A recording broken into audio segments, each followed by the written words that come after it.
لفظ کی طرف ہے اسود. اسود آپ بتائیں اس کے اندر عدل ہے؟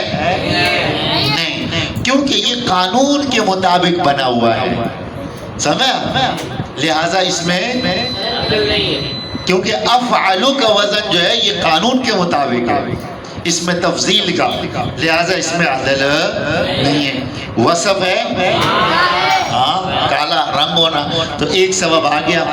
اب بتاؤ تانیث ہے مؤنث نہیں، معرفہ ہے، عجمہ ہے، جمع ہے، ترکیب ہے، وزن فعل ہے، وزن فعل ہے. اسود افعلو، لہذا یہ وزن فعل اس کے اندر ہے، لہذا یہ بھی غیر منصرف ہو گیا کیونکہ دو چیزیں آ گئی، لہذا یہ غیر منصرف ہو گیا. اب ہم اس کو کیا پڑھیں گے؟ اسود یا اسودا؟ اسودن نہیں پڑھیں گے. یہ بات سمجھ میں آئی بیٹا؟ کیونکہ غیر منصرف پر کسرہ اور تنوین نہیں آئی. اگلے کی طرف آؤ. زینب، زینب میں عدل ہے؟ زینب میں عدل نہیں ہے، کسی لفظ سے بنا ہی نہیں ہے. اسی طرح وصف ہے، صفت والا معنی بھی نہیں ہے. آگے تانیث ہے، مؤنث کا نام ہے تو تانیث آ گیا، شاباش ایک چیز ہو گئی. اب آگے معرفہ ہے نکرہ ہے؟ معرفہ بھی ہے، دوسری چیز آ گئی، زبردست. اب یہ بن گیا. اب ہم اس کو کیا پڑھیں گے؟ زینب وہ زینب، بس یہ بات سمجھ میں بیٹا؟ زینب زینب، تنوین نہیں پڑھیں. کیوں؟ اور غیر منصرف پر کسرہ اور تنوین. آگے آؤ. عمران، عمران عدل ہے، وصف ہے، تانیث، معرفہ ہے، زبردست ایک چیز آ گئی. عجمہ، جمع، ترکیب، وزن فعل، الف نون زائدتان، زبردست دو چیزیں آ گئی، ماشاءاللہ. تو اب یہ ہو گیا غیر منصرف. اب اس کو کیا پڑھیں گے؟ عمرانو، تنوین اور زیر بھی. کیوں؟ کیسے پتہ چلا غیر منصرف ہے؟ دو سبب آ گئے. آگے جاؤ. ابراہیم، ابراہیم کے بارے میں بتاؤ کہ یہ غیر منصرف ہے یا منصرف ہے؟ تو کہاں سے شروع کریں گے؟ یہاں سے. ابراہیم میں عدل ہے، کسی اور سے بنا ہی نہیں ہے. آگے وصف ہے، تانیث، معرفہ ہے، شاباش یہ ایک ہو گیا ابراہیم. عجمہ ہے، یہ عربی کا لفظ، یہ عجمہ بھی اس کے اندر آ گیا، دو چیزیں آ گئی، لہذا یہ کیا ہو گیا؟ اس لیے ابراہیم ابراہیمہ، تنوین اور زیر بھی. یہ بات سمجھ میں بیٹا؟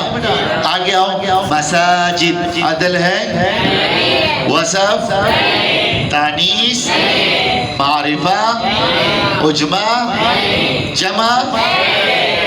ایک سبب اس کے اندر آ گیا مساجد. آگے دوسرا ترکیب ہے، وزن فعل ہے،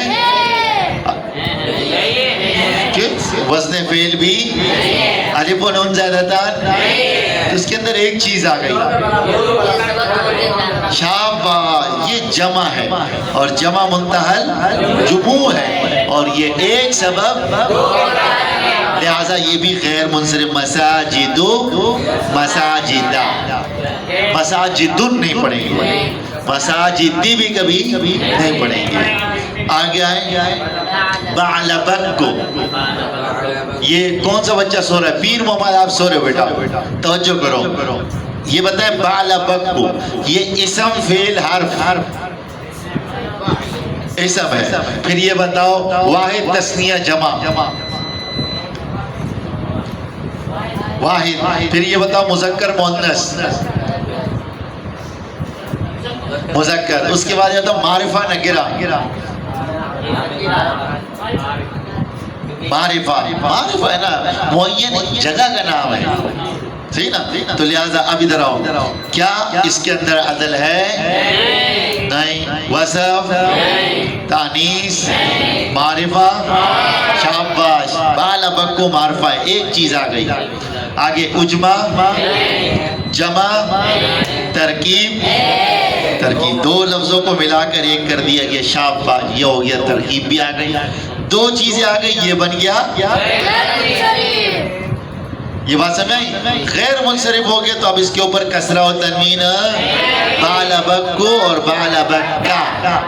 سمجھ میں آگے بیٹا؟ آگے آؤ احمد کی طرف. احمد عدل ہے. وصف تانیس معرفہ معرفہ ہے. شاباش. احمد معرفہ ہے. اجمع ہے جمع ہے ترکیب ہے وزن فعل ہے. شاباش. دو چیزیں. لہذا پڑھیں گے احمد اور احمدہ. احمد نہیں پڑھیں گے. کیوں؟ غیر منصرف ہے. اور تو اب غیر منصرف کی تعریف کیا ہوگی؟ غیر منصرف وہ اسم ہے. یہ سارے اسم جن میں دو سبب پائے جائیں.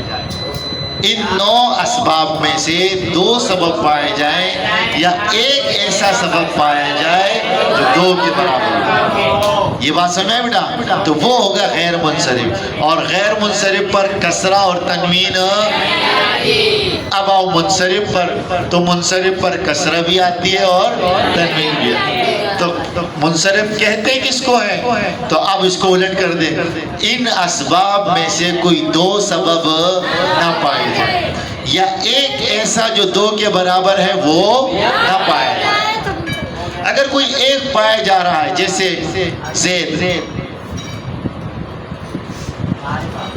معرفہ ہے. دوسرا کوئی سبب ہے؟ اب یہ منصرف ہے غیر منصرف ہے؟ اب یہ منصرف ہے. کیوں؟ اس میں ایک پایا جا رہا ہے اور یہ ایک 2 کے برابر نہیں ہے. لہٰذا یہ ہو گیا منصرف. اس لیے ہم پڑھ سکتے ہیں زیدون زیدن زیدین. یہ بات سمجھے بیٹا؟ منصرف اور غیر منصرف کا یہ سبق ہمارا 2 حصوں میں مکمل ہو گیا. تو آپ پہلا والا حصہ ضرور دیکھیں اور اس کے بعد